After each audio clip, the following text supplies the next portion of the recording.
വബറകാതുഹു. അങ്ങനെ നമ്മുടെ റഹീമയുടെ ഉപ്പയെ റൂമിലേക്ക് മാറ്റി 2-3 ദിവസമായിട്ടുണ്ട്.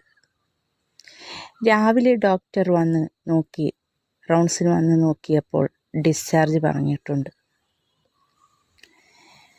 റഹീമയുടെ ഉമ്മയും സഹോദരങ്ങളും നാത്തൂന്മാരുമെല്ലാം ആകെ അന്തം വിട്ടു നിൽക്കുകയാണ്.